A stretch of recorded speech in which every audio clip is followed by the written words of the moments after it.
नमस्ते साथियों, मैं रेणुका बाल पांडे आपके लिए लाई हूँ कुछ खास खबरें। ताजी आपसे एक सवाल है। कल जो राहुल गांधी ने जो पीएम मोदी को नौटंकीबाज बोला, इसे आप किस रूप से देखते हैं और क्यों बोला गया है? दरअसल क्या है, कहावत है, युद्ध खड़ा हो सामने और भी बस हो भी, पर योद्धा सोचता होता है और भी। उन्होंने सत्य ही कहा है, यही सच्चाई है वर्तमान समय की। माननीय प्रधानमंत्री डकैती करते हैं, जुमलेबाजी करते हैं, झूठ बोलते हैं, धोखाधड़ी करते हैं, देशवासियों से ठगी करते हैं और झांसेबाजी करते हैं। बताइए उन्होंने कौन सा गुनाह कर दिया कि कोरोना काल चल रहा है। उन्होंने यही न कहा कि माननीय प्रधानमंत्री महोदय, मैं आपसे कब से चिल्ला रहा हूं, आप लोग मजाक उड़ाते हो और देश की कितनी कैजुअल्टी हो गई है। चाहे उत्तर प्रदेश में गंगा में तैरती हुई हिंदुओं की लाशें दिखाई दी हो, या हिंदुओं की लाशें दफन की गई हो, या जो भी इस देश का मरा है, नुकसान इस देश का हुआ। अगर आप सही आंकड़े बताएंगे नहीं, वैक्सीनेशन करेंगे नहीं, तो समस्या का समाधान कैसे होगा? हमने कांग्रेस शासित प्रदेश जितने भी हैं, चाहे वो छत्तीसगढ़ है, राजस्थान है, पंजाब है, या आपका ये झारखंड है, महाराष्ट्र है, यहां कह दिया कि कौन किस बीमारी से मरा, इसकी सही जानकारी हो, ताकि हम कोरोना महामारी को समाप्त कर सकें, इसकी बैक्टीरिया को समाप्त कर सकें। लेकिन अभी जो है कोरोना के केस कम भी तो होते जा रहे हैं ना। आप उसको नहीं समझ रहे हैं। इस देश में उन्होंने कहा कि लॉकडाउन एकदम इसके लिए बहुत बड़ा कारगर उपाय है, लेकिन इसके नुकसान भी हैं। मानिए लॉकडाउन पूरे देश में आपने लगा दिया, तो पूरे देश के कल कारखाने, दुकानें, मार्केट बंद हो जाती है। तो उसके बारे में आपको सोचना होगा। आप इसकी रफ्तार को वैक्सीनेशन से रोक सकते हैं, इलाज से रोक सकते हैं, और तमाम तरह के उपायों से रोक सकते हैं, लेकिन वैक्सीनेशन बहुत जरूरी है। आप जिस तरह से, जिस धीमी रफ्तार से इस देश में वैक्सीनेशन हो रहा है, उससे ये आभास होता है कि 2024 तक इस देश में वैक्सीनेशन की कार्रवाई पूरी होगी। जबकि एक साल के अंदर अमेरिका, कनाडा, ब्रिटेन, फ्रांस और तमाम देशों ने एक साल के अंदर अपने देश से कोरोना महामारी को समाप्त कर दिया। ठीक है, हमारे देश की आबादी 1 करोड़ मतलब 150 करोड़ के करीब है, लेकिन सवाल यह है कि आप वैक्सीनेशन को आप बढ़ाइए हर जगह, तभी नहीं समस्या का समाधान होगा। इस देश की अर्थव्यवस्था लगभग ये देश आर्थिक रूप से दिवालिया हो चुका है। ये इस देश में लफाजबाजी चल रही है। क्या जरूरत थी 5 स्टेट का चुनाव कराने की? भीड़ में आप भीड़ को फेत कर रहे हो, बिना मास्क के लोग हैं, तो एक दूसरे में कीटाणु फैलेंगे कि नहीं?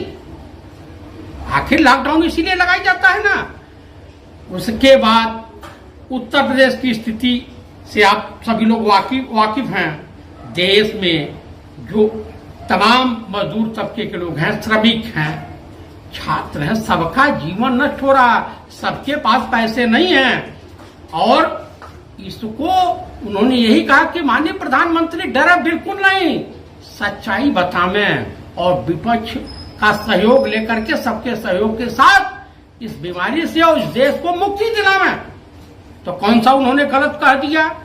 मैं अपने सभी देशवासियों से अनुरोध करता हूं कि क्या कारण है कि आज भी लगभग 52-54 साल हो गए पंडित नेहरू को स्वर्ग सिधारे, लेकिन उनके थ्योरी से घबराती है, उनका विरोध करने से घबराती है ये संघी मानसिकता वाले भाजपाई नेता हो या आरएसएस वाले हो। क्यों? कि जब बंटवारा हुआ था तो पंडित नेहरू और उस वक्त के नेताओं ने धर्मनिरपेक्ष देश और राज्य के निर्माण की कल्पना की थी, जिससे हमारा देश एक बहुत रफ्तार में विकास किया। और पाकिस्तान इस्लामिक राष्ट्र है, पाकिस्तान की दशा देख लें। जो भी इस्लामिक या धर्म के आधार पर देखिए, भाजपा और आरएसएस वालों की थ्योरी है हिंदू राष्ट्र, और हिंदू राष्ट्र से इस देश की समस्या का समाधान नहीं हो रहा।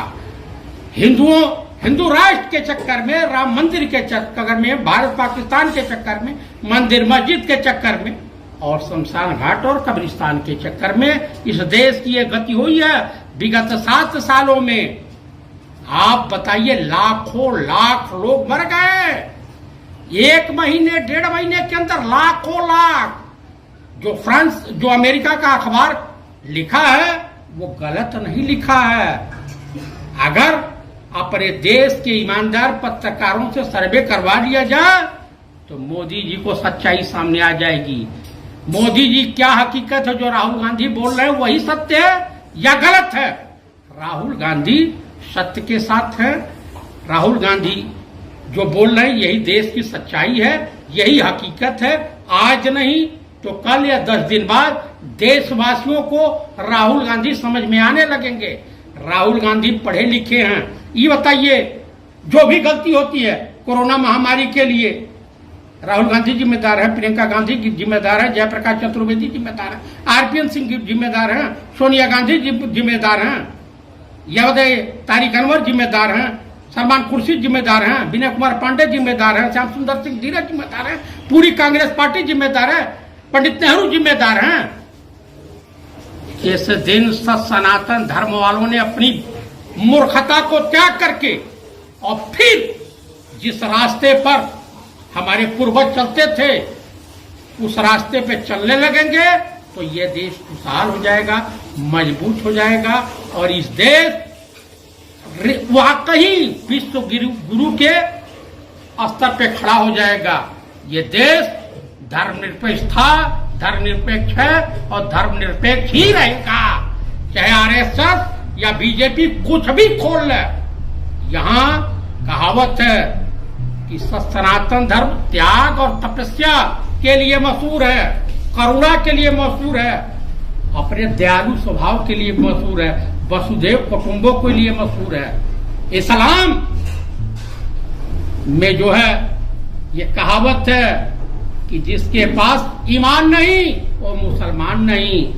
क्रिश्चियन में है कि प्रेम, भावना, भाईचारा जिसके अंदर नहीं है वो ईसाई नहीं, वो क्रिश्चियन नहीं, और जिसके अंदर सेवा भाव और समाज की रक्षा करने की हिम्मत नहीं है वो व्यक्ति सिख नहीं कहला सकता, सिख हो ही नहीं सकता। तो ये देश तमाम लोगों के आचार विचार संस्कार से बना है। अरे पंडित नेहरू बिरले पैदा होते हैं इस देश में। इसी के साथ मैं देशवासियों से अनुरोध करता हूं, कृपया आप लोग अपने पूर्वजों के बताए रास्ते पर चलें, अपने पड़ोसी की मदद करें, अपना ख्याल रखें, अपने परिवार का ख्याल रखें, सोशल डिस्टेंसिंग का पालन करें, मास्क वगैरह लगाएं, आत्मनिर्भर बने।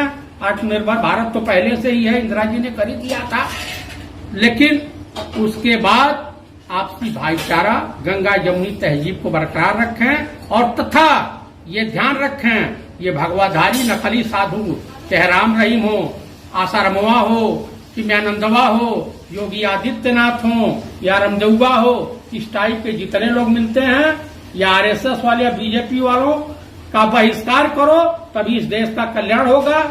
और आओ चलो हम लोग फिर देश को मजबूत करें, कांग्रेस के साथ चलें। आप लोग इस चैनल को अधिक से अधिक मात्रा में सब्सक्राइब करें, शेयर करें और अपनी प्रतिक्रिया दें और लाइक करें। इसी के साथ नमस्कार। और ये देश हमेशा खुशहाल था, खुशहाल रहे और हमेशा प्रगति के रास्ते बढ़ता रहे, यही मैं ईश्वर से प्रार्थना करता हूँ। जय हिंद, जय भारत, जय Congress. GIFT news and media channel के साथ बने रहे और हाँ, सब्सक्राइब करना ना भूले।